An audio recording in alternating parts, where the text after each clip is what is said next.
We host 1 or 2 times a year. We call them Yelper parties, and they are our large scale events. So maybe like 500, 600 people, sometimes up to 1,000 people. We have different local businesses in each of the booths. It almost becomes like a little scavenger hunt for the Yelpers that attend. And then we also always tie to a local nonprofit. 100% of the proceeds always go to the nonprofit. So that is kind of rewarding in itself, that you are helping make a difference. Those are always like really fun and things that you don't get to do every day, but you get to create that space for people to come and enjoy. So, well, I love the San Gabriel Valley.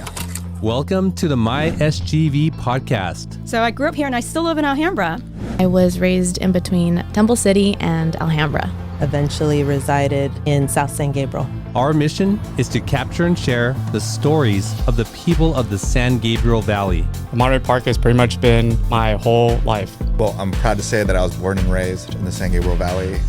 We believe our diversity is what makes the SGV great. And no matter where you are from in the San Gabriel Valley, you will feel welcome.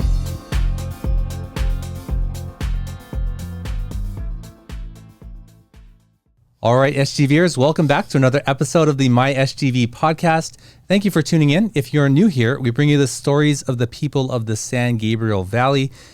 And if you are a returning listener, thank you so much for spending this time with us. I really do appreciate it. Well, TD, I met you at All India Cafe. Yes. And I went there with my family to have a supper. And, we were making introductions and you said, oh, I'm TD, I work with Yelp. And I was like, oh, I've never met a Yelp person before. I don't know if you caught that in my excitement when I first met you or not. I did. I think your eyes opened just a little bit. So it was exciting to meet you as well, because I had seen my SGV passport everywhere. So, oh, okay, cool. Yeah, Yelp is sort of this out there, it exists and you see these events, but I had never met someone like from the inside. So I was like, oh, this is really cool, and so that's we connected. I figured that was like in August or something. Mm-hmm. Yeah. And then now we're here in October, right? Yes. Yeah. So even though you're probably watching this or listening to it in April, Mm-hmm. That's when this whole timeline sort of came to be. So, but you're more than just what you do. So we're here to sort of understand and hear about your own personal stories. So, but before we get into that, thank you to Paris Baguette for sponsoring the delicious treats and pastries each and every week for our guests. I asked them specifically to pack a box of all savory or all sweet, because that's sort of what the guests like. And it's always fun for me to watch them choose. So some are really excited about sweet, or some are really excited about savory, but they're both really amazing there. So go check them out in San Gabriel on Las Tunas, and say hi to Jason and Joanna for us. She's the behind the scenes connector for the SGV, bringing people together, uplifting local businesses, and celebrating the rich cultural tapestry of the Valley as the Yelp Community Director for the region. With over a decade of experience in community organizing and event production, she's led more than 250 Yelp events, experiences, and partnerships, and leads the Yelp SGV Elite Squad, with a vibrant crew of locals exploring, reviewing, and sharing the best of the SGV. Raised as a first-generation Vietnamese American in Wisconsin, she saw early how local programs and her parents' restaurant roots community mattered. That upbringing ignited her passion for building connections, championing small businesses, and fueling grassroots energy where culture, commerce, and neighborhood intersects.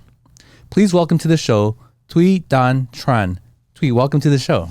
Thank you. Thank you so much for having me. Or I got introduced to you as TD, so you go by TD, right? Yes, I go by my initials. A lot of people think it's baby or BB, but it's TD, like touchdown.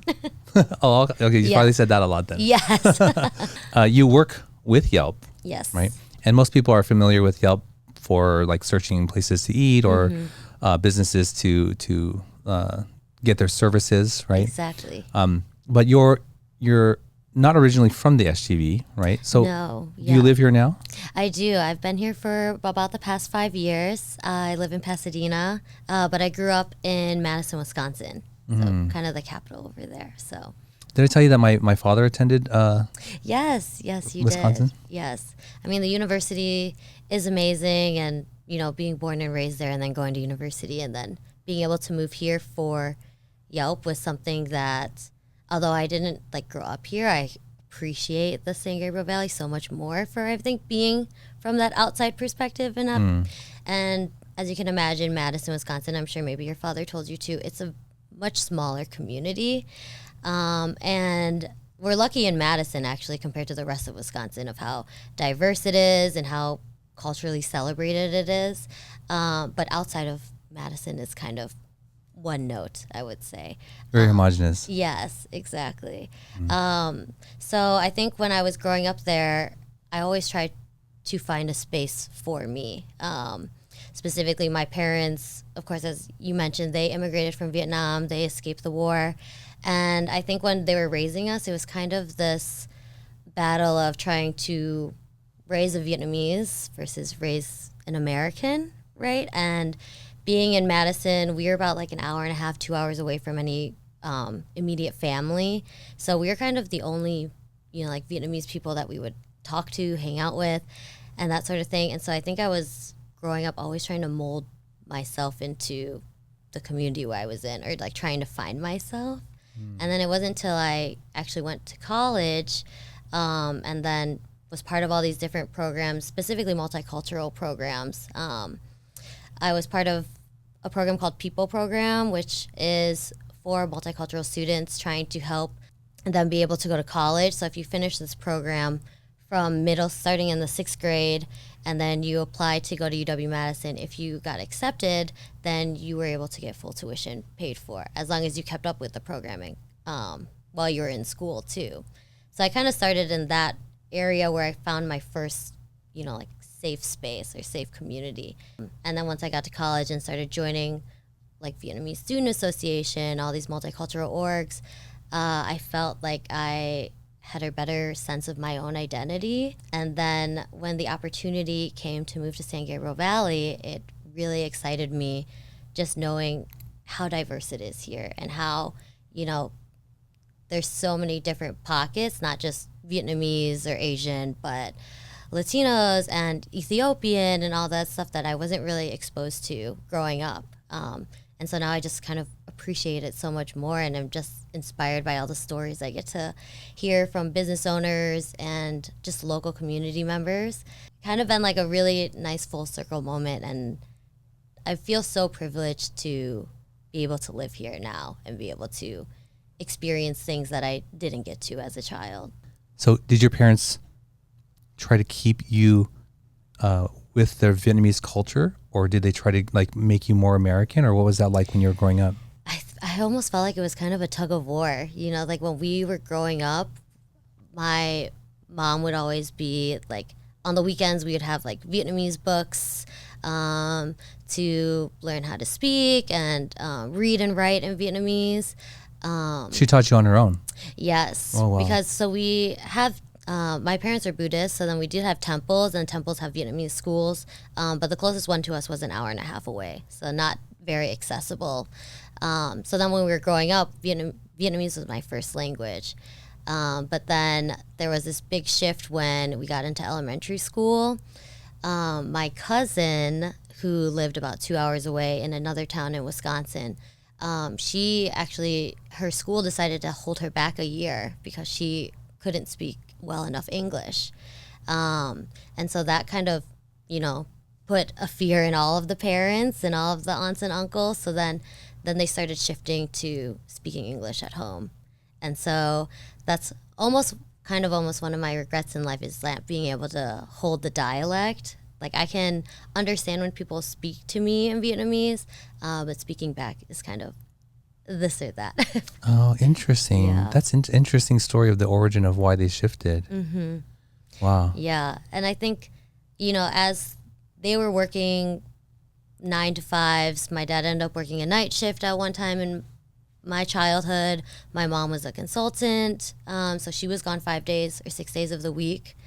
So then that time being able to help me learn about Vietnamese when I was a kid just like kept dwindling, as I got older. And I think as you're a kid, then you start to even rebel about that side, because I want to be like the other kids, or I want to be able to, do sports with them or dance with them and that sort of thing. And that takes away time from, learning about my culture and those things.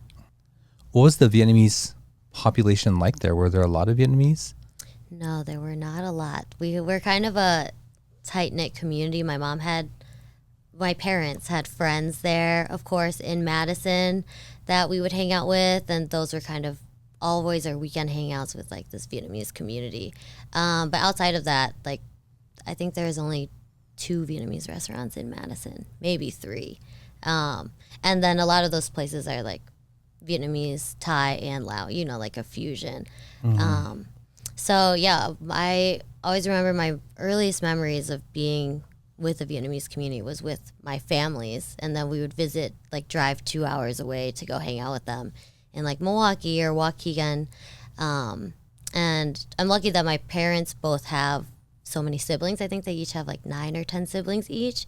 So then we have a really good group of cousins that we always hang out together. But it was just, none of us were actually in the same city. What about other Asians? Yeah, I grew up with a lot of Hmong Americans. And then it's funny, even when I went to a trip in Florida for school, and then they're like, what are Hmong people? Who are Hmong people? And that was, very prevalent in Wisconsin in general, but Hmong Americans, some Chinese as well, but wasn't really exposed to like Japanese or Thai until, really university. So growing up like that, it's a very different experience for me growing up. Like there was like a handful of Caucasians in my elementary school, like literally, right? And like that was what the world looked like to me. So did you know that you were like, I don't know, the minority there, or like were you treated differently? Like what was your experience coming through school? I feel like I always felt a little bit of like quote unquote an outsider, and I think that started with my traditional name. It was always very hard for any of the teachers to pronounce. I even, like when I was growing up, especially in daycare, I think I told you this story when we were on our initial call, but when I was in daycare, I had a friend who was of Hispanic heritage, and she could not pronounce my name. And we were like, 4 years old, 3 years old. So instead of saying Thuy Dan, she always said Thuy Dan. And so early on, that kind of pronunciation just engraved in me. I had, from then on, had always pronounced myself as Thuy Dan to all my teachers up until I actually went to college. And I was like, how can you have a TRA sound with a THUY spelling? And I was like, that's just how it's pronounced. And nobody really questioned it. That's how even my high school friends today still call me Thuy Dan. But then when I got to university and like was part of the Vietnamese Student Association was when they were like, hey, like we know this is how you pronounce your name, but why? And like kind of doing a deep dive in that. And no one had really asked me why beforehand. It just, they kind of took it as that's my name. So then that really gave me a good self-reflection of why did I change it in that way, or like made me realize that I was almost like trying to like mold myself into being easier for people to get to know me or to be my friend by having an easier pronunciation, and so that was a big realization. I mean, I still go by my initials just because I personally like it as well, so it was a way to kind of take my identity back and kind of come back to my roots on that. Did you do other things to try to fit into that culture? Yeah, I mean, I was kind of a rebellious kid. I'm not going to lie. I think with this tug of war I had with my parents, there was a lot of hiding secrets or, saying white lies or, so like I would join any types of clubs I could do to be able to be out of the house. Because if I wasn't in a club or at a sport or anything, I had to be home. I had to, like call right when I got through the door, that sort of thing. So I like joined the dance team, which I think all in all was a really great experience, but it was like I was one of 2 Asian girls on the dance team and everyone else was Caucasian. And yeah, trying to join any of those programs. Of course, as I said, with the people program I was in, it was specifically for minority students. And growing up, I appreciated being part of that program because it gave me the pathway to my educational career and, giving my parents that peace of mind to have a full tuition for me. But I think I almost sometimes veered away from being part of that program because it was minority kid focused. And when I was growing up, I wanted, to be with the cool kids and all, whatever that means now. But yeah, looking back at it, and then when I, again, got to university, it was like, wow, like I get to be part of this niche, multicultural, diverse group of people that I never appreciated in high school. And then it totally just did a whole shift for me in college. Like I was like the president of the multicultural student Greek organizations and, just like really spearheaded in that sense of myself that I didn't have growing up. It's interesting just to contrast my own growing up. Both my parents speak fluent Japanese. Yeah. My mom born in Japan, my dad essentially born in Japan, but they didn't ever speak Japanese to me. Wow. They didn't send me to any Japanese school, and all my Japanese friends were doing that on the weekends. Mm-hmm. They wanted me to be American. They wanted me to play Little League Baseball and Boy Scouts and all those like American things. They very much wanted that intentionally. I learned this later on, but when I was little, I was like, oh, I don't got to go to like Japanese school on the weekend. I don't got to do this. But so another contrast is the kids, Asian kids growing up here, they sort of grow up in this bubble where the whole world looks like mostly Asian and Latino, right? And they experience maybe a reversal of what you experience. Like whenever they go out of the country or even out of the county, they see like, oh, it's not like it here. Exactly. Sort of, which is also why I do the show, is because I've lived outside of the SGV, outside of the country, in different parts of the country, and I'm like, oh, it's not like this everywhere else. Yeah. So, who were you at that time? Did you know who you were, your identity? Were you still trying to find yourself, when you were wanting to be more like the cool kids? And then, or did you find yourself in college, or, how did that all come about? Yeah, I think I really found myself more in college. What kind of resonates with me throughout every stage of my life is wanting to be part of some kind of community and creating those spaces. So like when I was in high school, I never had any dance, like professional dance classes or anything like that. But I really wanted to be part of the dance team. And I thought that like being part of that club, it was a whole year round thing. You could do it for 4 years. Like that really attracted me versus, being in a club for a month, or doing something short term. So like in that sense, when I actually was in the 8th grade, my older sister was a senior in high school. And she was also able to be part of the dance team, but she had to take a couple years. She was like, had to go on JV, didn't get on the varsity, that sort of thing. Because she had to kind of teach herself because my parents never, we weren't afforded the option to go to dance school. So when she was a senior, she created a junior POMS team in my middle school for one of the biggest reasons for me to learn how to dance. And the year that I was going into high school, they had actually cut the JV team. So it was varsity or nothing. And I think I was just like, that was like my goal in high school. It's like, I really want to be part of this dance team. I see how close-knit these girls are, that sort of thing. And so that was like, one of my big achievements in high school. And then I think once I got to college and was starting to realize who I am in terms of my like cultural identity, I wanted to be able to be a person to create those spaces for people. So I've always been someone that likes to be in leadership positions or kind of take charge. And so I was like president of my Asian sorority to president of our Greek council, trying to like be in that leadership position to be able to create those spaces for new people to come in. Okay, now I can clearly see the path, right? Like this, like longing to belong to a community and have that sort of connectedness. And then you maybe had your sister create that initially for you. And then you were like, okay, I'm going to create this for other people. Exactly. Yeah.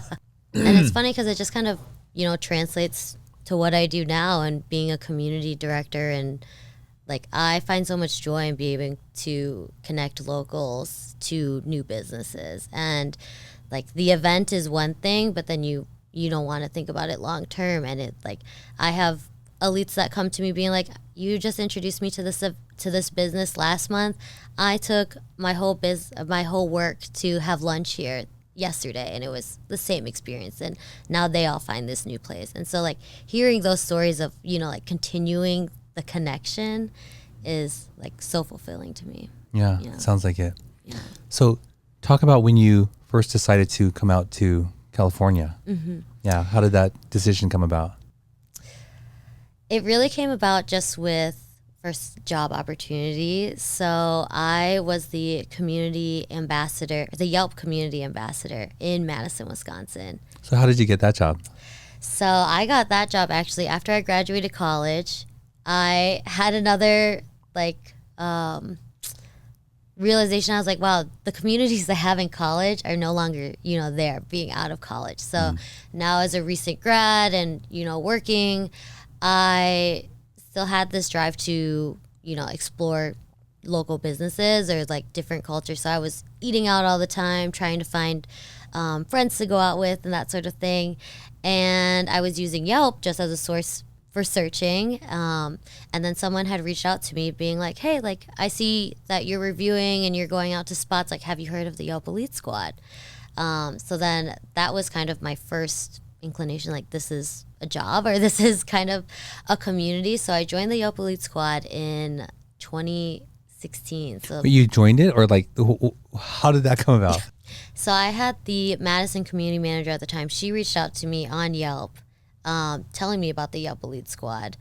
I looked into it, and it is a nomination process, and you can nominate yourself. So I was like, let me just nominate myself, see what happens. Flash forward to like a month or so later, I ended up getting the badge, or invited to the Yelp Elite Squad. And then I went to my first event at this Asian restaurant called Soho Gourmet, which was on the opposite side of town of me. So it was my first time there, and I was going alone. So, just kind of having all that nervousness and jitters. And then everyone was so nice and like super welcoming. I had never heard of this business before either. So it was really great that I was able to meet the business owner. He, I think, now has even a food truck now. But after that, I was kind of like hooked. I was like, okay, this can be my new community, I think. So I started going to more events. Of course, I was, writing reviews and uploading my own photos and experience for places I was visiting, which is how you become Yelp Elite. But then I was able to get like my other girlfriends to be able to join the Yelp Elite Squad. Like, we kind of, created our own small community, and then we're able to bring it into the Yelp Elite Squad and meet more people that way.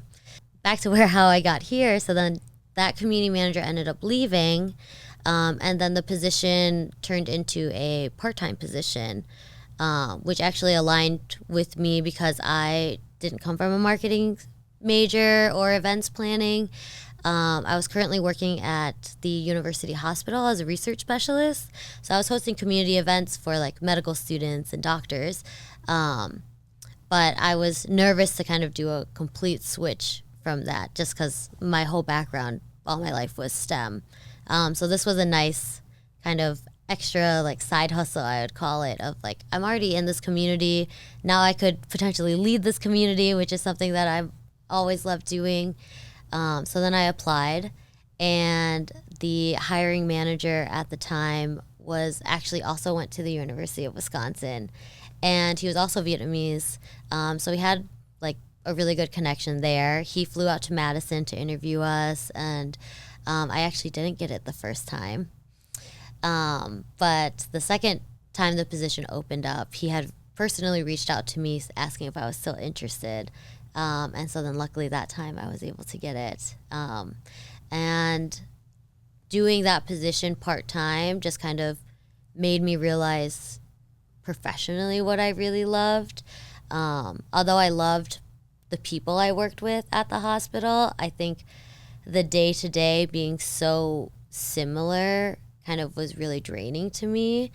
And I loved being able to coordinate the panels that we would host, or we would host like these 2-day conferences. And so I was kind of in charge of creating the sessions and, coordinating all those things. So I realized that part of the job I really love, but I really love the Yelp part, being able to use my creative ability. Like with every event that we do, it's not just like we're gonna go to this restaurant and this is it.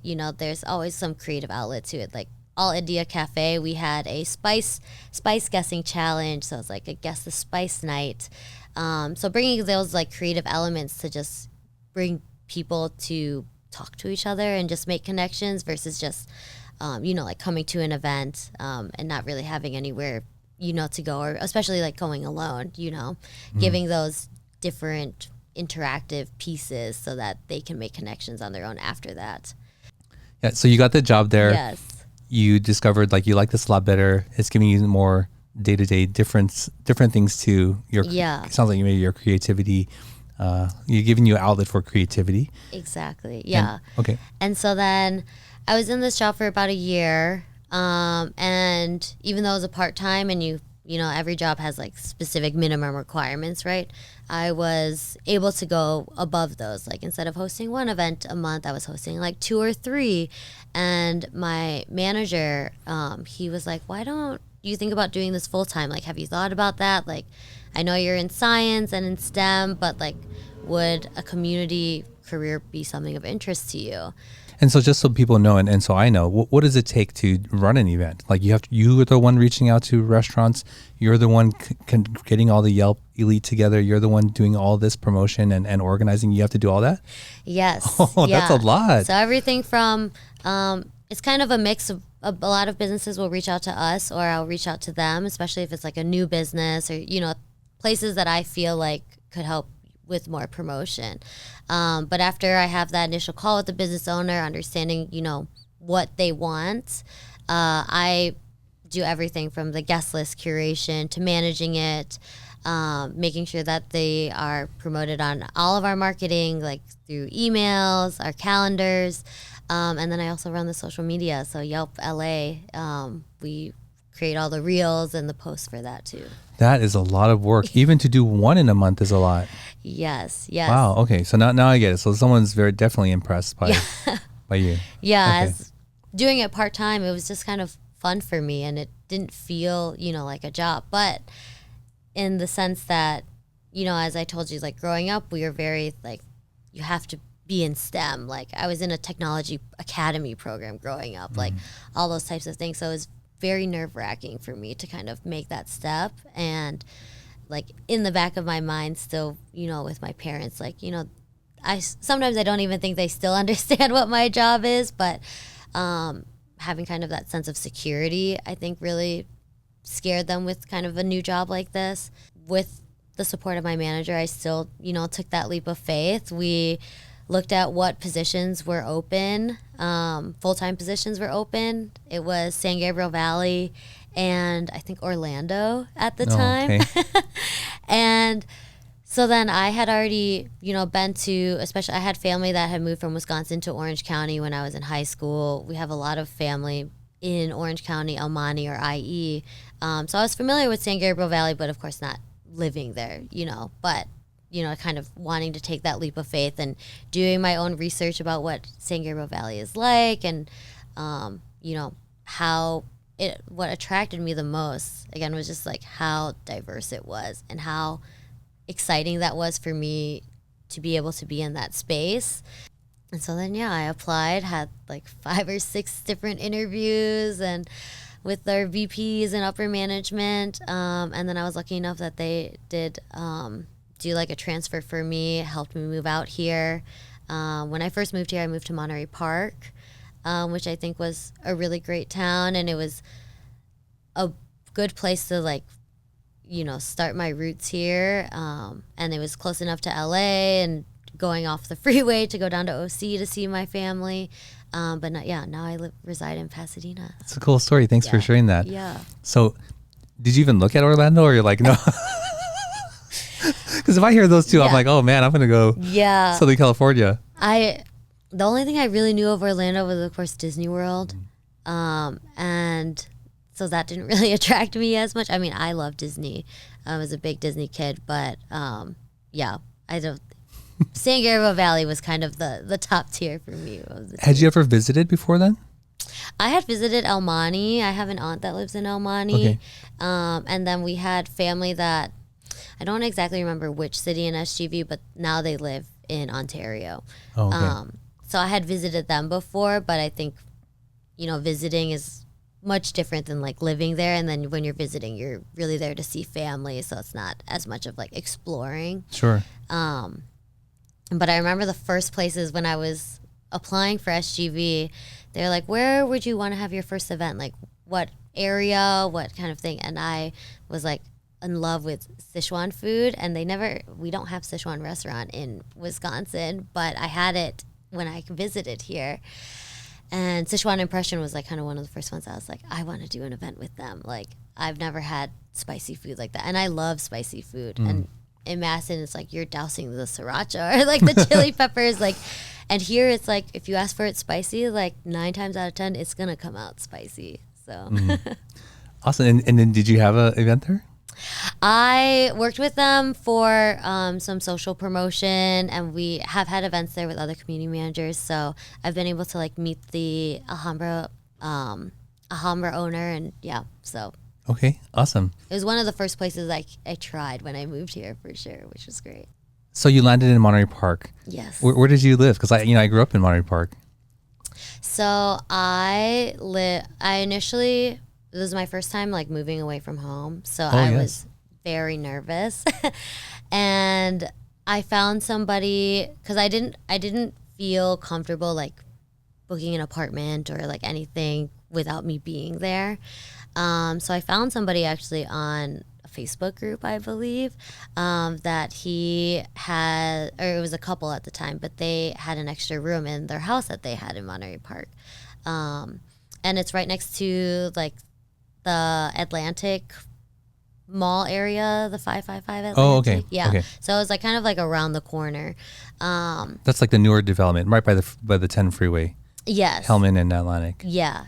Okay. I was like behind I think it was the Ralph or whichever that big grocery store is. Yeah. So I talked to him, and he actually is like a wedding photographer, or does like a bunch of events and stuff. And so when I told him what I was moving there for, he was also very excited. Yeah.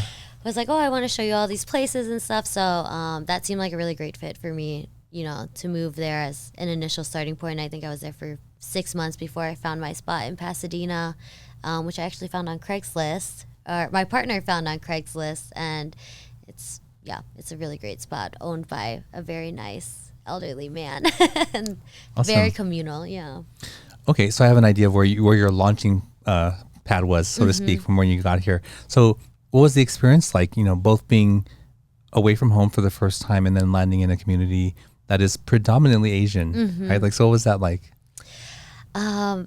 It was kind of a shock, I think, at first.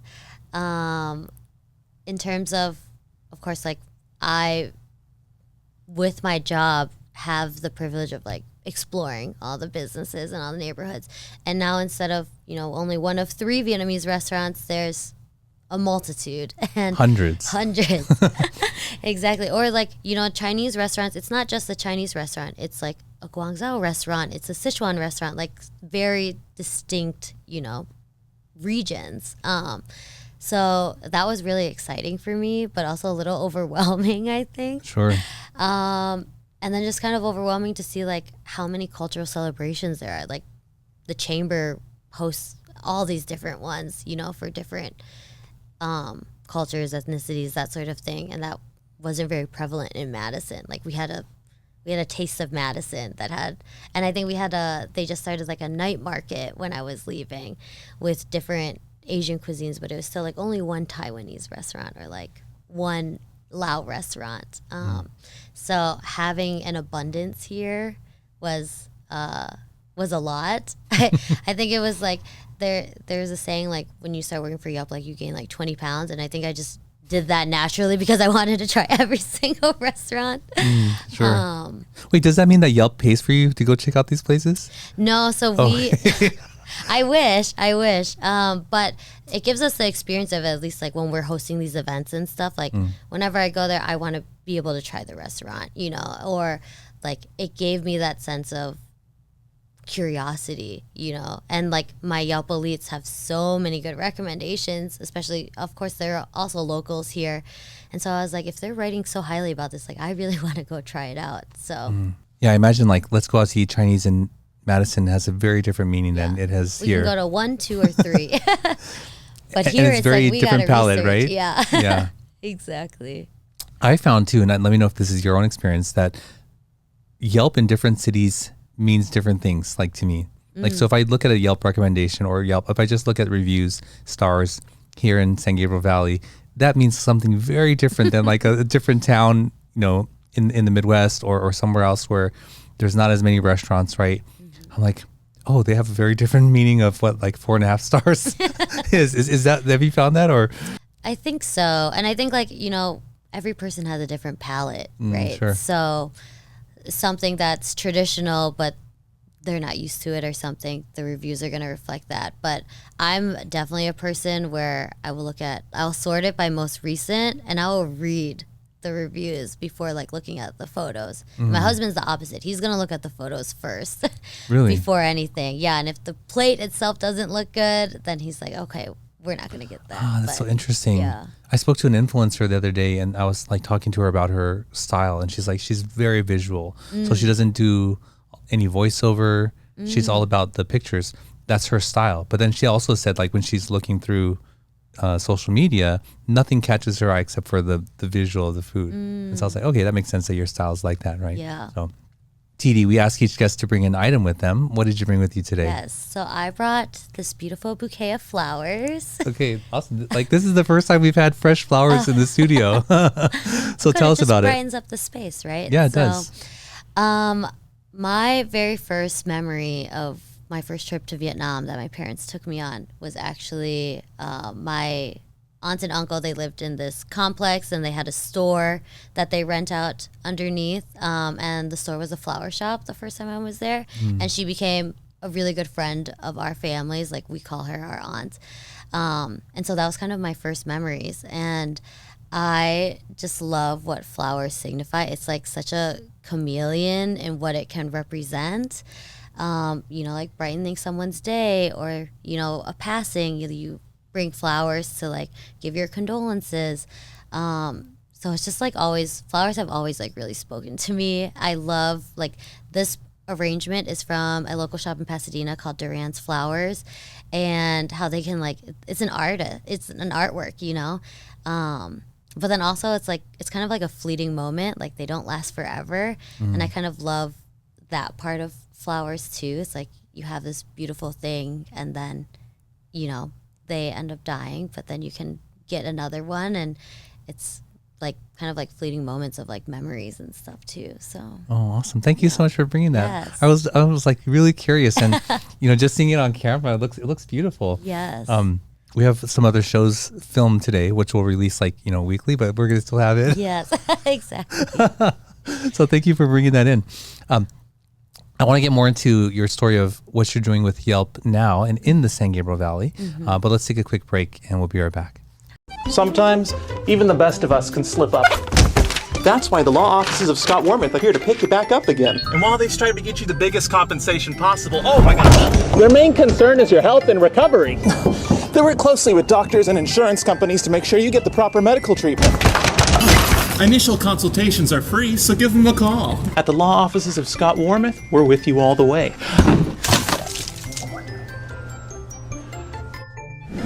I'm Scott Wormuth. We've been fighting for your rights for more than 40 years.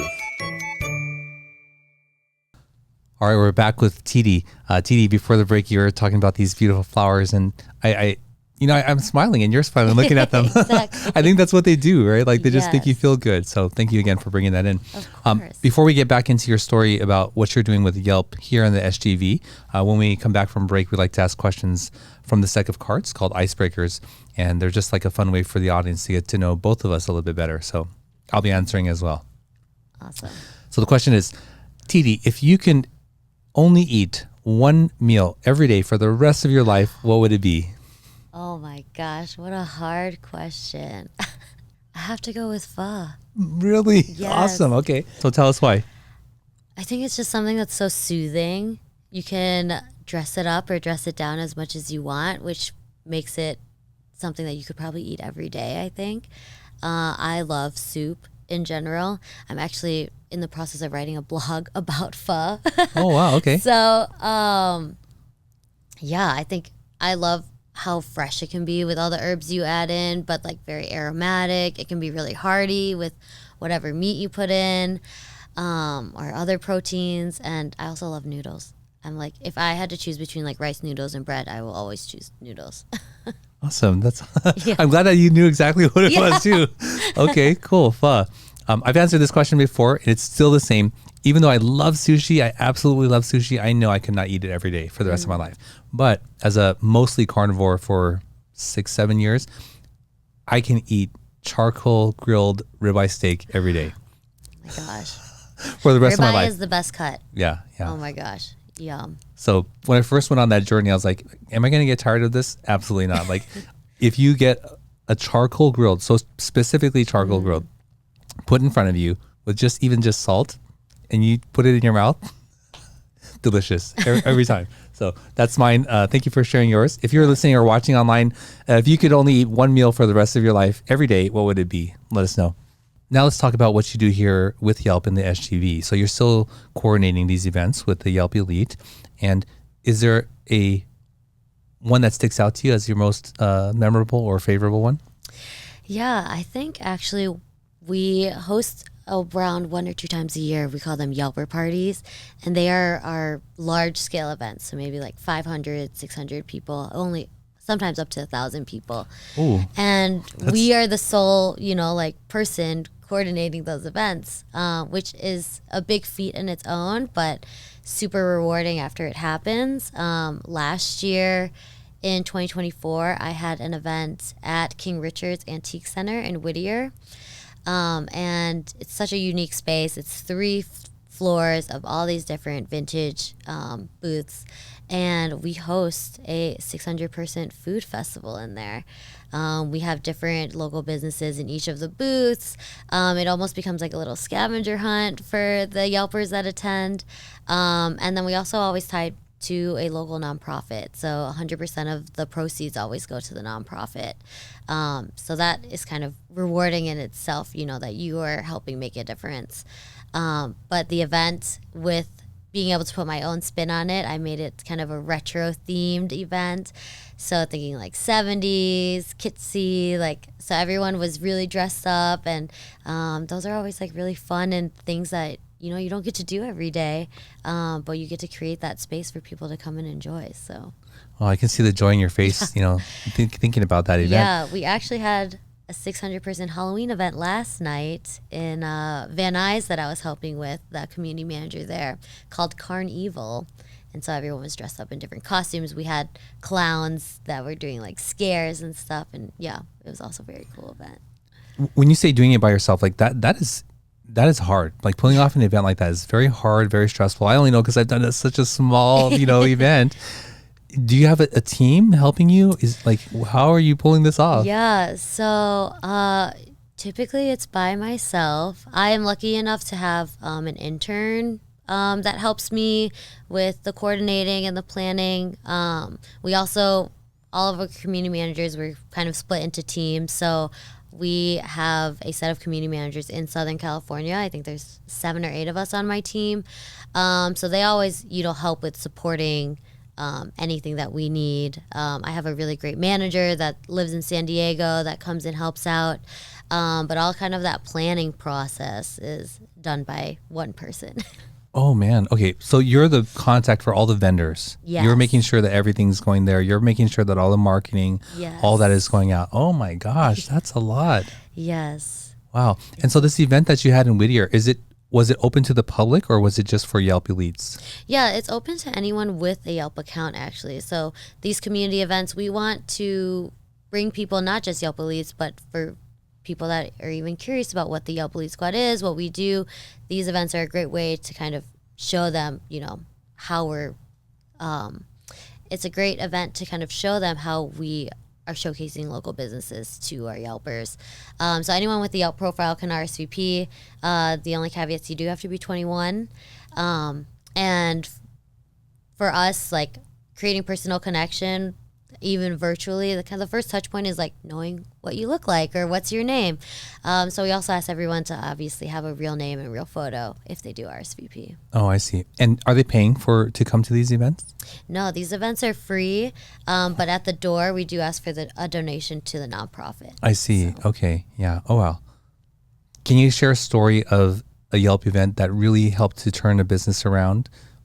There is a business in Laverne called To One Thai Eatery. To One Thai? To One Thai. Okay. Yep. The owner, her name is Pim. It was funny. She was actually connected to me because she has a Yelp account and was writing Yelp reviews. And then she told me, she was like, oh, I'm actually a business owner. And for us, Yelp elites cannot be business owners just as a conflict of interest. So I was like, I'm so excited that you're interested in learning about this event or learning about the Yelp Elite Squad, but as a business owner, maybe we can bring Yelp Elites to your business instead. She has a very small, quaint, cozy business. I think it's like 40 seats total. So we hosted a Yelp Elite event there, and she was able to introduce herself to just this wider community that I don't think she had the ability to do before, because as you said, planning, getting people to sign up, all those things take a lot of time. So we take that time away from them so they can focus on what they do best. Yeah. And her eyes just like lit up. She was so happy, and I still hear Yelp Elite still visiting her business after that event now, like months later. And so that's always, one of those really feel good stories. Something I think that's a little bit more tangible is, of course, like our top local lists that come out. For instance, West Coast Cheesesteaks in Glendora, this year they made top 100 places to eat in the U.S. Just a very small, more takeout kind of shop owned by this amazing couple, and them being able to be recognized in this way, helped put them on the map for a place, a destination to go to for not just locals but tourists, and then just obviously helps increase their sales and the revenue for their business. So let's say that I'm a restaurant owner and I'm interested in connecting with you to have a Yelp event or Yelp Elite event at my place. Like, how does that process work? Are people always reaching out to you, or how do you select who you have these events with? Yeah, so a lot of times businesses will reach out to us. And then I'm always someone that I need to have like an initial phone call. So I'll send over, all these documents, like these are what the events entails. These are the different types of events we have. If you're still interested, let's set up a call. So then we set up a call. I always love to first ask them, like, why did you open your business? Like, what's so unique about your business?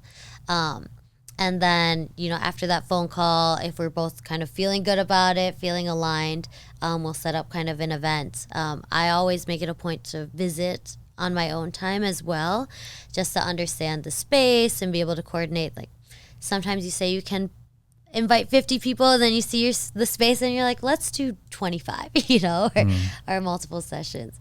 So, yeah, being able to kind of understand that coordination process. But then after hearing their story, I always try to bring in different elements. Like maybe that's a musician to come in, or maybe that's a calligraphy artist, or, something to enhance the experience, but also tie into what the business is themselves.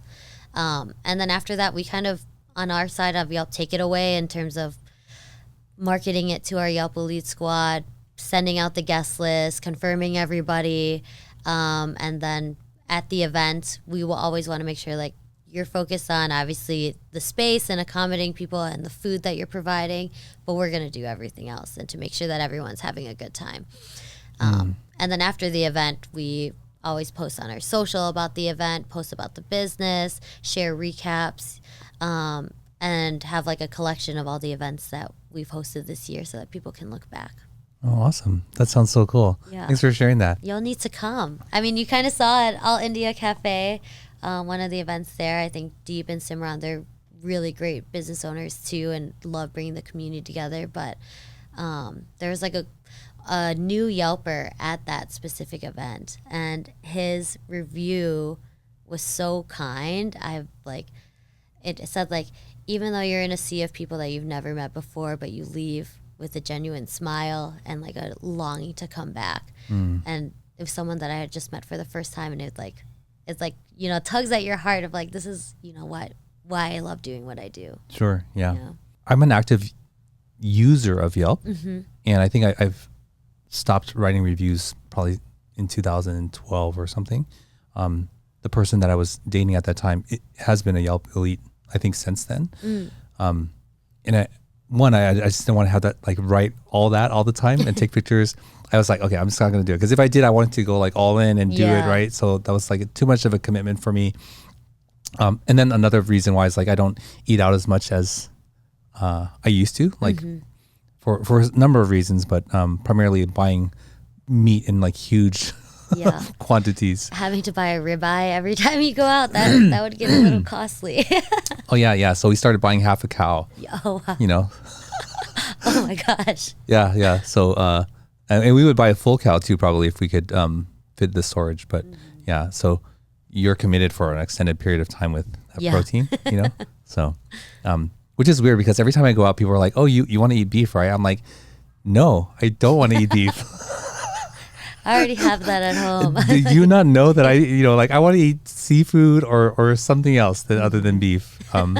Yeah, it's always funny when people, because they know I eat it and they know I like it, right? But I don't want to go out and eat that. So thanks for sharing that and giving that peek insight into that world. Right, so it's really quite fascinating. Just one more question you've already answered this curiosity for me, but for the listening audience, what does it take to become a Yelp elite, and what are the benefits both for me as a person and for a business who has like a Yelp elite making reviews on their Yelp page? The first question, to become a Yelp elite, it's actually really simple.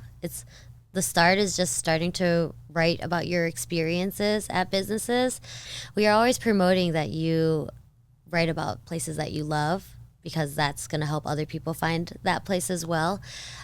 So people that are writing, positive reviews and sharing their photos and being able to capture an experience in words is what, at the core, what Yelp Elite is.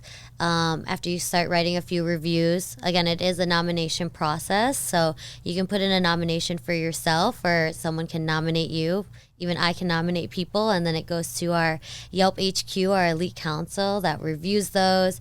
Make sure that, again, you're not a business owner or any of our other terms of services.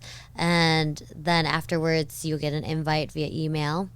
And then there are kind of other stipulations in that email being like, again, you can't be a business owner. You're 21. You agree that all your reviews are authentic. You're not doing any pay for play or using AI now. That's kind of a big thing that we've been seeing. So if you agree to those, then you're kind of invited to be part of the squad. And it is a yearly renewal process. So just because you have the badge for 1 year doesn't mean you'll get it again next year. So it's kind of a consistency thing. I see. Yeah. And then what about if I'm a business owner? Like, is there more impact for me to receive a review from a Yelp elite versus like a regular Yelper? Yeah, so our Yelp elites, they're kind of our first touch point of like, those are our most trusted reviewers. So those are people that we know, people that we see are exploring on their own time. So then on the recommendation software, you do sometimes see the Yelp elite reviews go higher at the top. So as a business owner, those are really the people that you want in your space to try you out. They're people that are already exploring. I, again, only do San Gabriel Valley, so everyone that's very hyper local. And the people that will hopefully become regulars or be able to, outside of even Yelp, tell their friends and family about your business. I see. Okay, awesome. Thanks for giving us that insight into that. TD, we're going to move on to the final segment of the show. We're going to get to learn where you like to eat in the San Gabriel Valley. I know it's tough, so.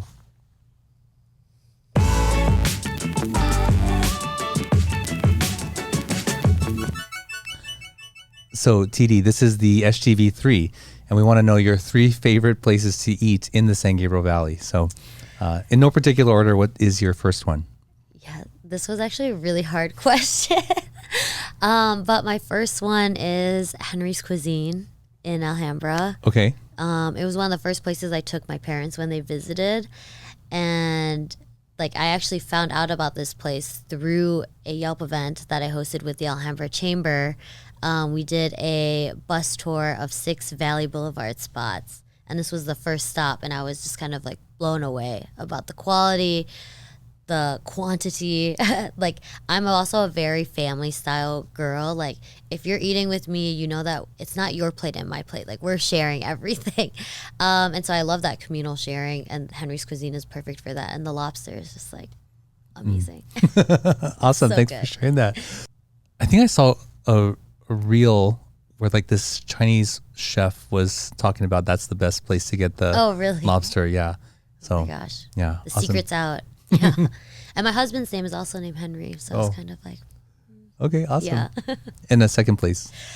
My second place, coming to SGV, I'm sure you're aware there's a million bubble tea spots. And in Madison, there was only 3 that I always went to. So then now here trying to find your favorite spot is like a mission. Like there should be a passport of all the bubble tea spots here. But Toro Tea really stood out to me. They just opened a second location in San Marino. Their first location is in Diamond Bar. And what also resonated with me with her is the owner is actually a doctor. And she created this tea brand as a space for kind of nurturing herself in especially a very high stress job, and finding like a passion project, and that kind of aligned with almost what I did, you know, when I was in Madison. And the tea is just amazing too. And then she doesn't use boba, she uses like tapioca or mochi jellies. Oh. So it's a little different, bit of a twist, but the tea is like really nicely brewed. Lots of different flavors. There's even like a popcorn flavor. I love the barley one, or like a matcha Einsteiner. Like they're really good there. Oh wow. Yeah. I can see you really Yeah. like it. I've been there more times than I'd like to admit, but it's Okay. very good. Was boba popular in Madison? It was Oh. actually, but they're all on the university, so I think it was just like all the Asian students would go there. We had like a kung fu tea that's very popular on campus, but it's like a chain.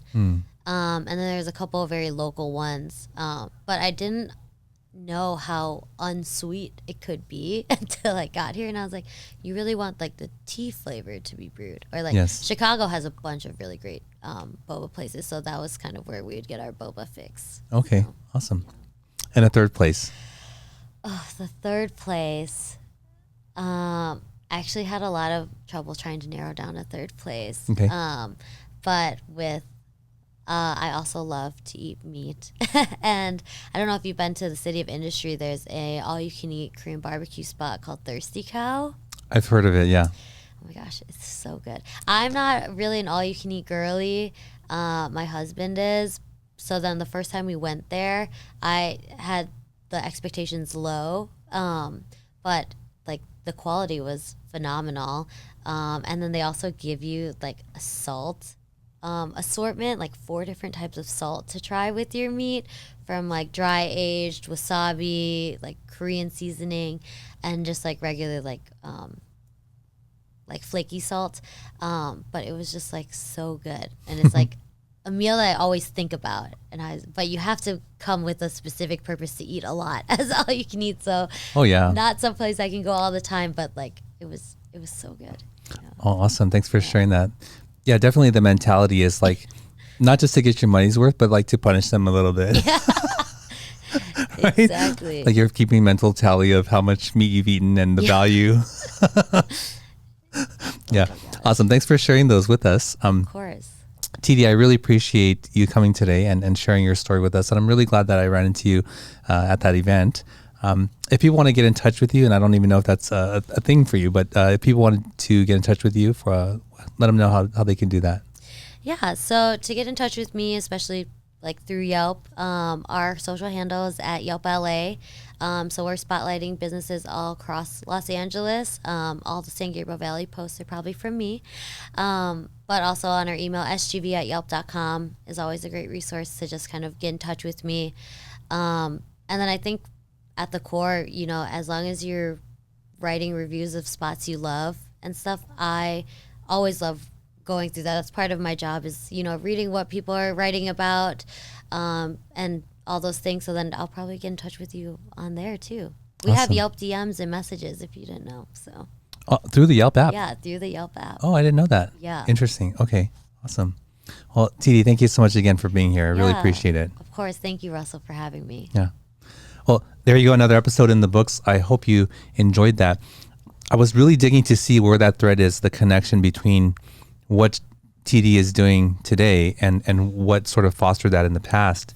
And I think you, in case you missed that, or I'm just going to try to review that here, that longing to actually have community and to belong to community, you know, started, I can hear that early on, and then realizing like, hey, I can make this myself. That was really powerful and really inspirational. And one of the messages that I got from that was like, you know, if there's this thing that you really want and it doesn't exist for you, you can always create it for yourself, you know, and believe in yourself that you can do that. So I hope you enjoyed this. If you did, please consider subscribing. Don't forget to like and share. And if you want to see the full catalog of episodes, they're on our website, mysgv.net. Don't forget that you can still get the MySGV Food Passport at mysgvfoodpassport.com. They're good through the end of June 2026. And until next time, we'll see you then. Thank you for joining us on the MySGV podcast. Check out more of our content on our website, mysgv.net. This show was produced by Scott Wormuth, directed by Russell Mano, edited by Victoria Allers, and original music by Yone OG. If you'd like to join us next week as we capture and share more stories from our diverse community, feel welcome. Nice mother. No, kind of mother.